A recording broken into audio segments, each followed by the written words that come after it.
A Loathe movie starts with a funeral for an elderly school principal who had recently passed away. A young and beautiful woman named Yen Hua oversees the proceedings. After the ceremony, a reporter approaches Yen Hua with a few questions. He's suspicious of her because the principal, who was known to have terminal cancer, did not die from the disease. Even more surprisingly, the old man left his entire fortune to Yen Hua. Despite the reporter's attempts to uncover more details, Yen Hua reveals little, and he leaves empty-handed. The reporter's curiosity remains piqued, prompting him to visit Yen Hua again. He finds her living alone in a vast mansion.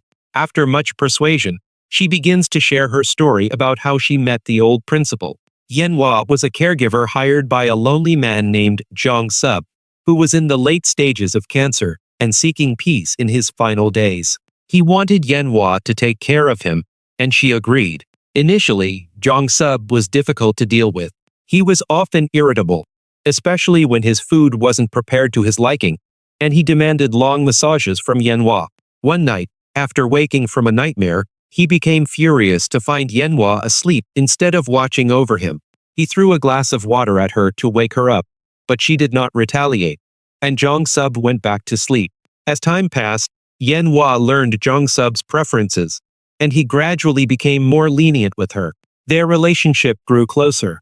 One night, Zhang Sub took Yen Hua to a reunion party where she was encouraged to sing. The song she sang captivated Zhang Sub, reminding him of his late wife's favorite tune. On their way home, he asked Yen Hua about the song, and she revealed it was taught to her by her deceased ex-boyfriend. The next day, during a pedicure, Zhang Sub spoke about his late son, noting he was about Yen Hua's age when he died. He then asked why she chose to care for him instead of enjoying her youth. Yen Hua didn't provide a clear answer, simply stating she was following the path laid out for her. Zhang Sub later had a painful episode from his illness, but insisted Yen Hua prepare his suit instead of helping him.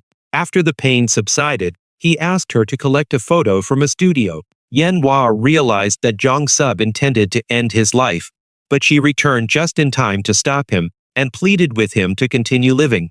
Zhang Sub then understood he had someone to live for, and their bond deepened. As their relationship grew, Zhang Sub became happier and more affectionate. He took Yen Hua to expensive dinners and began to show his gratitude for her companionship. One day, a medical checkup revealed a miraculous development.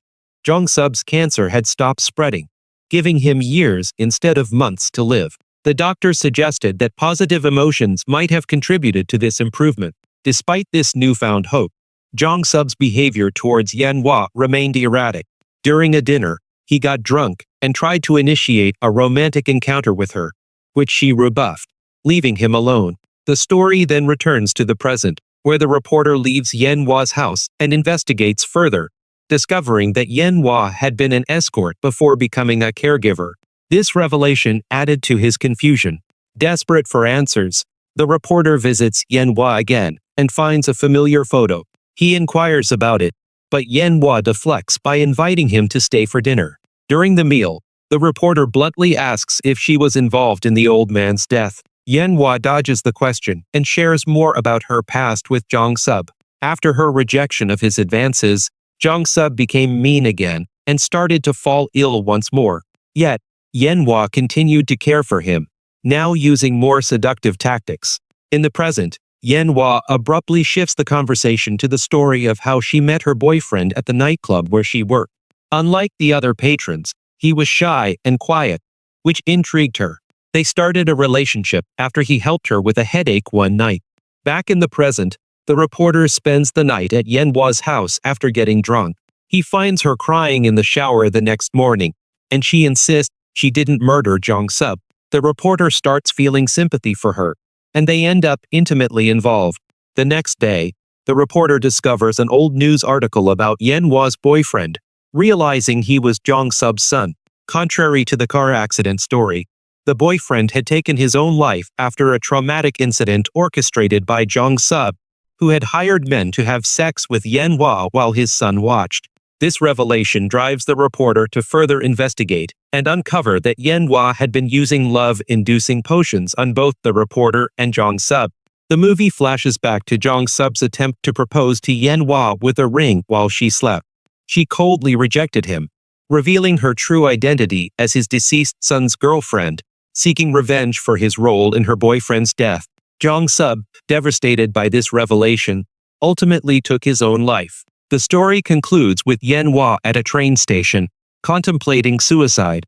She is saved by the spirits of Jong Sub and her ex-boyfriend, who encourage her to live her life fully.